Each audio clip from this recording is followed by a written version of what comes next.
Okay, my name is Jeff Morgan. I am here with Larry Mike. Yes, sir. So, Larry, what are you running for? What position? Tarrant County District Clerk. So tell us a little bit about that, why you're running for that position in particular. Okay. The reason why I'm running for that position is the position needs to be updated, Okay, right? The incumbent has been in office since I was 17 years old. okay. I'll be 44 this year. So 27 years in office. Yes. He's like 80 years old. Okay. Now, don't get me wrong. He has taken this office to a point. Okay. He's laid a foundation, but we've hit a roadblock. Okay. And it's time for him to give up the car keys, Right. give it to someone else who can drive the car and move us to success. Okay. So that's why I'm running. Okay, so when you say that, I mean, are there certain things then, if he's been for 27 years, you said he brought it to a point, is it technology behind right now, or what exactly do you see that needs to be brought up to date? So if you're familiar with MS-DOS created by Microsoft back when Ronald Reagan was president in 1981, that's what we're utilizing right now. And it's 2022. I want to take technology from the 20th century and get us technology in the 21st century. Okay, And so that's what I mean by we've stalled a little bit. okay, He's got some policies in place that are a little bit backwards that I don't think are working well for our people, such as the leave policy, right? They are only allowed to take 7 days per quarter, which equals out 28 days per year. okay, The downside to that is they build more leave than they can take. okay, So by the time they retire, the county only buys back 400 hours of leave. okay, If they have 1,000 hours, 600 hours of rightfully earned leave is gone. okay, And we got to change that. We got to Okay. we got to do right for the people. okay. How about issues of transparency? Are there things that could be done with that? Because, well, I'm very concerned about the courts. First off, it seems like they charge fees to people to try to get records that I think are rightfully theirs. They almost sometimes try to hide things from the public. They are our courts. We are taxpayers. We fund them. So Yeah. are there any issues with transparency that you're concerned about? Yeah, I am. And I'll tell you, the government serves the people. Wait a minute. Wait. Let's, That's hold what on a should second. happen. Yeah, That's what should happen. That's what I believe, right? Yeah. I mean, even if we took a look at the Constitution, I'm going to answer your question, but Okay. the Constitution, it's not a fluid, flowing document. Right. It is a contract. Right. A contract that the government's power is limited. Right. And we are the ones that are in charge. Right. So if I'm in an office, that's how I'm going to operate. Is everything right with this Constitution? And if it's not, we're not doing it. But with regards to transparency, so you're a taxpayer, I'm a taxpayer. Tarrant County is one of the highest tax-paying counties there is in Texas. We pay for the government. We pay the salaries, we pay for the paper, we pay for the system that houses the records. There should be no reason on God's green earth that we've already paid for a system for someone to charge us again to access that system. It sounds like it's double dipping. It's double dipping. And you know, one of our rights, right? We have rights that are God-given rights. Right. We got a right to earn our money and keep it. Yeah. You know, years ago, there was a group of folks who got taxed higher on tea. So they had this tea party in Boston because they were upset. Yeah. And know, it wasn't that big of a tax even. Yes, and we're just letting it fly. So I think one of the things that we need to do is we need to have a system in place that's not double dipping, that allows the users to access what they rightfully pay for. Okay. Well, that sounds great. How about transparency? Yes. So transparency, I'm real big on that. So when I talk about a new system, I'm not the genius. I've got a user level knowledge of technology, but there are people who understand it. There are people who are going to use the system. So what I'd like to do with regards, and this is just one example of transparency, I want to get a committee together. Beginning to end 1 year, that's our time frame. Judges, lawyers, paralegals, clerks, Public? public, IT professionals, and they sit on this committee and they look at every system that's out there. They look at what we have, they look at what we can build, pros, cons, budget, all of that. While we're going through that process, taxpayers are informed every step of the way. The commissioner's court is informed every step of the way. So by the time I get in front of the commissioner's court with this plan and budget, there aren't any surprises. And I think that's how you have to operate government, period. You've got to be transparent. A lot of times that we are upset on what the government is doing or why we're not knowing things is because they're not transparent. Yeah. And transparency should not be a political issue. No, it should not. This is America. This isn't China. Right. This is America. Everything should be transparent. We hire you to do a job. We vote you in. Yeah.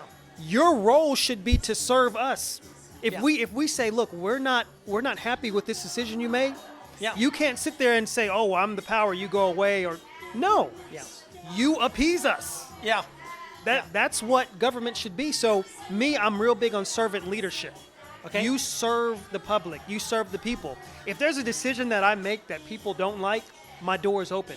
Right. Come talk to me. Let's Right. work it out. Right. If you think that idea that I put forward is horrible, you can tell me in a nice way that it's horrible, I know. right? I mean, Exactly. don't berate me. But if you've got a better idea, bring it to me. Bring And it if to we me. use it, guess who's getting the credit? You. Yeah. The only credit I should get as an elected official is all the failures and all the mistakes. And I have to eat that. I have to eat that humble pie Yeah. and apologize for it. Yeah. But every success, it should go to the people who you work with. So let me ask you a question. District clerk, what qualifies you to become a district clerk?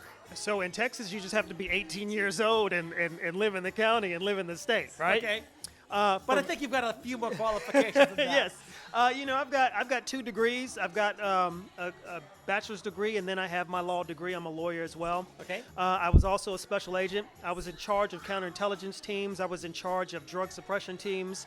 I was in charge in the Air Force of training thousands upon thousands of airmen in being law enforcement and in air-based ground defense and teaching weapon systems. I was an associate business development of a medical education company where I was in charge of the international division. Oh, wow. Where we went from, $100,000-$200,000 in sales to 1.2, 1.5 million. So I know a little bit on managing folks, right? Right. And even when it comes to security, because you're dealing with records. Right. I held a top secret security clearance with an SCI. It's sensitive compartmentalized information. So Right. it's a step above top secret. So if that information got leaked, not only would I be in trouble, but it would harm the United States of America. Absolutely. Right? So Very familiar with it myself. right, so I know a little bit about everything, but what I do know is I don't know everything. A man who thinks he knows everything is a man who won't listen to anything. Right. So I want to surround myself with people who know more than me, who will challenge me, who will tell me I'm wrong. Not be yes men, not be yes women, but will consistently challenge me, because I think that's what makes you a better leader. And when you surround yourself with great people, you can get great results. So how can you, if you look at the courts right now, Yeah. what do you see? And I mean, how could you, in your role as a district clerk, help to improve the system? I'm assuming that you're seeing some weaknesses within the courts. And what can you do from your position to actually make things better? So yes, I work in the courts. The one thing that I see is the technology is lacking. And this fee, I call it a pay to play, because you have to pay $120 initiation fee and then $35 a month. We shouldn't have that. We shouldn't have that. There no. should be access because you already pay for it. So Right. the big thing is getting access to people. Not everyone can afford an attorney. You can't. So when you say access, tell me access to what? To the system, to the records. Okay. Right? So let's say if someone is dealing with a child custody dispute, or they're dealing with a divorce and they can't afford an attorney and they have to work on their own and represent themselves, called pro se. They have to pay for certain things just to access. If Right. we make it to where people can access it without having to pay for it, that allows you to get access to justice. So the big role of the clerk is, recording the records, keeping things on file, collecting fees, et cetera, et cetera. The big thing that I can do is to allow you to get that access to justice and not try to make it to where things are difficult for Yeah. you. I see. It seems to me in the past that access to justice came with a price tag. Like one person said, you get as much justice as you can afford. Now maybe that's maybe that's not completely accurate, but what you're saying is that the poor people, the rich, and each equally have access to justice. Yes, definitely. Right now there was a case that went all the way up to the Texas Supreme Court that the Texas Supreme Court came down and they said that the policy was evil. And the evilness of that policy was they were trying to collect fees from people whose cases had already been adjudicated 2, 3, 4 years later. Wow. Who they didn't owe any fees, and they sent letters saying, if you don't pay the fee, we're going to send a sheriff to seize your property.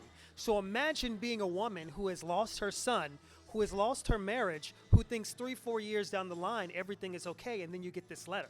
It's shocking, especially when you can't afford an attorney. Yeah. Those are things that I won't do. You can't do that. That is just asinine policy. Yeah. Yeah. So, not everything is about making money. The government should not be making money off of the backs of the people. Yeah. And it sounds like what you're talking about is in particular a family court issue. Yeah, because I work in the family court. Okay. So it's very near and dear to my heart. So I'm taking then that from what you're saying, you've seen some things in the family courts that are not completely above board, and I don't know if you can talk about that at all or not. I can't. But here's what I will say: every person that I'm able to represent, I represent them to the fullest of my ability. My first case ever was a woman who was accused of parental alienation, who was unsupervised, and she couldn't really see her kids. We worked for about a year and a half, slowly chipping away. Now, guess who has primary? Guess who has their kids? Yeah. Guess who's not an alienator? Yeah. It's beautiful. Yeah, that's a good thing. The problem is that we've talked with a few people here earlier. Yeah. Unfortunately, right now, the state of Texas tends, and most states, not just the state of Texas, so I don't want to sound like I'm just bragging on the state of Texas, but the idea somehow is that somehow the state knows better about your children than what you as a parent, a mother or a father, knows. Is that a pretty accurate summation? It seems like it. But we know the truth. Parents know what's best for their kids. Right. What did they say? We hold these truths to be self-evident, that all men are created equal, that they are endowed by their Creator with certain unalienable rights. Among these are life, liberty, and pursuit of happiness, right? So our founding fathers, the people who founded this country, were smart enough to know that government doesn't know what's best. It's the people that know what is best. And I think we have to get back to that process. Well, I want to just say, a couple of people have said, you've got to meet this guy, you've got to meet this guy. I never expected to meet you here tonight, so it is a pleasure for me to actually get to meet you in person. Yeah. But if somebody wants to follow you or help out with your campaign in whatever way that I work for the federal government, by the way, so I cannot solicit donations for anything. Yeah. But in any way that people would want to help you obtain, run for the district clerk, what do they do? How do they follow you? I've got a Facebook, Larry for District Clerk. I've got Twitter, Larry for TCDC. I've got my website, LarryMike.com. It's real easy. Everything that you see from my social media, my website, I believe in innovation. I created it. You look at my videos, I do my own videos. I do all of it because, I'm the tech guy or the user level knowledge, right? So LarryMike.com is real easy. LarryMike.com. LarryMike.com. And then my email is info@LarryMike.com. Okay, well, wonderful. Yes. It is such a pleasure to meet you. Again, I'm so thankful. I just sent Larry a friend request about 2 days ago because people said, you've got to talk to Larry, you've got to talk to Larry. So I'm like, okay, I'll talk with Larry, and it's a pleasure to meet you. Thank you so much. I really, really, really enjoyed meeting you, talking with you. Wish you all the best, and let's go get them. Yeah, thank you. Thanks so much, Larry. Thanks.